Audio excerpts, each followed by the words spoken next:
Welcome to the Life Hack Summit. I am so excited because I have a personal hero here with me today. David Allen is widely recognized as the world's leading expert on productivity. He's best known for being the international best-selling author of Getting Things Done, The Art of Stress-Free Productivity, and he's the engineer of GTD, which is the popular Getting Things Done methodology that has shown millions how to transform a fast-paced, overwhelming, overcommitted life into one that is balanced, relaxed, and successful. Thanks so much for being here today, David. Hey, Carrie, delighted to be here. Thanks for the invitation. What do you think are the three biggest changes to the workplace in the next 10 years that you think should be accommodated for and expected? Well, I've got a couple of thoughts about that. One is that I read a statistic that, at least in the US, by 2020, 50% of the workforce will be self-employed. So that's a huge change. Yep. It's really just a forward progression of what's been going on for a long time, which is people are becoming their own executives. Mm-hmm. You know, even in the last 20 or 30 years, most people have been more loyal to their own career than to the company. Mm-hmm. Right. That's been true for a long time. It's been coming anyway. Right. So people would be much more they'd be much more willing to change their job as soon as that didn't serve their whatever their job was, didn't serve their own vision and their own career development, their own personal development. But that's actually quite a new phenomenon. You know, not long ago, and even in places like Japan or whatever, it was a very short time ago that everybody was just dedicated to the company was dedicated to them. They would take care of them forever. Like, wrong answer, you know. Right. But that's been off, you know, that's been off for quite a while. But now it's really off, and so you know so that plus the virtuality of the world, the fact that you're in Medellin right now, I'm in Amsterdam right now, and we're next door, right? Yeah. So the fact that we truly are in a global world and experiencing that, and so.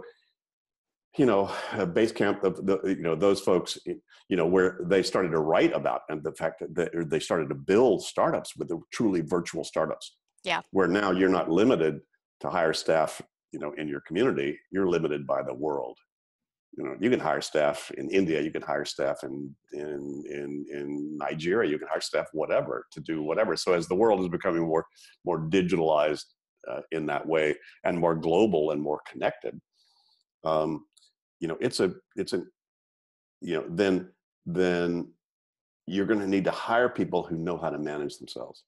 Right. Yep. You can't, you know, you're not going to be able to trust that you show up and are told what to do. Yes. You know, I don't know if you're aware of it, but, you know, I've been involved in Holacracy as an operating system for our company for the last 7 years, you know, which is the self-organizing operational system where people have to then sort of take control of their own work, their own life, figure out how to do that, then integrate that with other people. And that's where the world is going. It's like, hey, you need to manage yourself. You need to decide what you're committed to, what your role is, whatever. And, you know, a whole lot of people who resist all of this, the people that just want to show up at 9 o'clock and leave at 5 and be told what to do. And I'm sure there's still going to be a vast majority of people that would love that, especially if there's a job to have and whatever. So again, these are somewhat first world problems right now. Can you give just your elevator pitch for what is the GTD method and who is it for? Okay. The GTD method is to take any potentially meaningful thing, you can't finish the moment you think of it, capture that in some externally trusted bucket that sooner than later you then re-look at it and clarify what exactly that means, what you're going to do about it, if anything, in terms of outcome and action required. Park the results of that thinking in some trusted system that you then reflect on and review on some consistent basis. So you're making very trusted choices about when you go out for errands, you know all the errands you need to run. Then when you talk to your life partner, you know every single thing you've decided you need to talk to your life partner about to move the needle on things you guys are appropriately engaged with. So it's really about just those 5 steps of how do I capture stuff that's got my attention? How do I clarify what it means? How do I organize the results of that in appropriate places? So that I step back and can see it from a larger perspective. So I'm not driven by latest and loudest. I'm making trusted choices about where I put my attention in my activity. So that's the 20-second version of that is it. That is it. Yeah, That that's is how it it. works. It's because it's simple. I mean, although there are nuances like you've mentioned. And something you talk about that I absolutely love is this thing that you call the constipated psyche.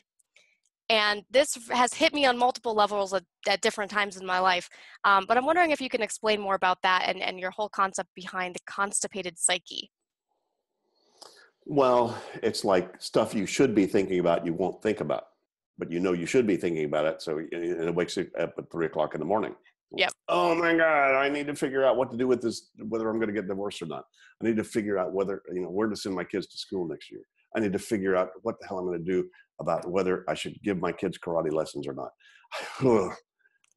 And if so these are the things that have your attention, but they keep banging on your head as opposed to you saying, okay, what do I need to decide about this to Mm, move this forward, to get this off my mind and, to move it forward. So there's an inverse relationship between on your mind and getting done.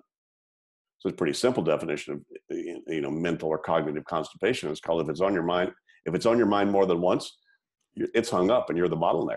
I'm wondering, like, how do you address that? So someone's got their action item, they have it all processed out, and this is one of the nuances of GTD that I think a lot of people miss. So I want to get your perspective. What's next? Well, if you were going to have a holiday dinner and going to have 6 or 12 guests over, right? Where would you want to go buy food? The local 7-Eleven, convenience store on the corner? Nope. No. Where are you going to go? You want to go to the place that has the most incredibly overwhelming options of things to do. Called a supermarket, right? Right. Or Costco. Or whatever. It's called, oh my God. I mean, Costco's like, oh my God, how many lamb shoulders can we buy here in one Yes. box? Right? Okay. No, understood. So yeah. So you want to go where there's a lot of options. And so most people have misinterpreted a big list of this. I mean, it's funny. People get mad at you and maybe you at me and maybe you too for their list. I'm going, excuse me, this is not my list. That's definitely happened to me, for sure. This is your list, not mine. Like, so give it up. Don't commit to that, or keep track of it in your head. Or how about you externalize this stuff so you can see what you've all committed to? I don't think Right. there's anybody that's ever complained about a big shopping list. Right. Know I love anybody it. ever complained about a big shopping list? Wow, you and your partner sat down and made all the list of stuff you need to buy at the Costco or the supermarket or whatever. Anybody ever complained that you walked in with that list? Oh my God, walking with that list actually gives you the freedom to buy shit that's not even on the list. Right. Oh my God, how cool is that? Right? So tell me what the difference is. Well, the difference is that most people's lists are not clear yet. So what they're Yes. looking at are still incomplete, unclear stuff. Yes. So, and any one of those, mom, oh, I write it down. Her birthday's coming in. Oh God, divorce. Should we get one or not? My God, any one of those, by the way, that you haven't made clear decisions about desired outcomes and committed next actions about them, will gray the whole thing, make the whole thing feel overwhelming. So that's why people are feeling overwhelmed with all of that stuff, is because they're incomplete and they're unclear. Right. If they truly had everything out of their head and had truly decided every single next action and project that's embedded in any of those, and there was nothing left in their head, they wouldn't feel that way at all. They'd never have that question. That would be, their life would be so much clearer. It doesn't mean it's fun or easy. As I say, you don't have to like your life to get it off your mind. So I'm wondering, from your perspective, having worked with thousands of people, um, how does it feel to be able to trust in that thought process and in that system? Well, if anybody listening or watching this has ever made a list and felt better, and then reverse engineered how that happened, they never keep anything in their head the rest of their life. Mm-hmm. So, why did you feel more in control and more focused once you made a list? Nothing changed in your external world. What changed is how you were engaged with your external world.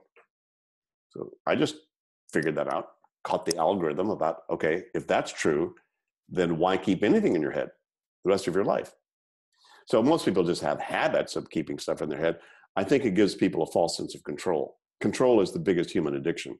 Yes. I need to control my world. I need to control something. I don't want to be out of control. Nobody waked up this morning and said, how can I be an incompetent jerk today? Right. So the sense of having your world in control I think, and again, I haven't studied this in any other way than anecdotally, but over all these years, I think that people keep stuff in their head because it gives you a false sense of control. If I write it down, oh my God, might have to do something with it, or I can't hang on to it anymore. I'm attached to Right. this. So how come I let it go? Is that letting it go if I write it down? And I think there's a strangely unconscious, or certainly an irrational, but I think it's an addictive quality that people have to keep stuff in their head, because they Yeah. think that I can now control it because it's in an environment that somehow I know and I'm familiar with, as opposed to write it all down.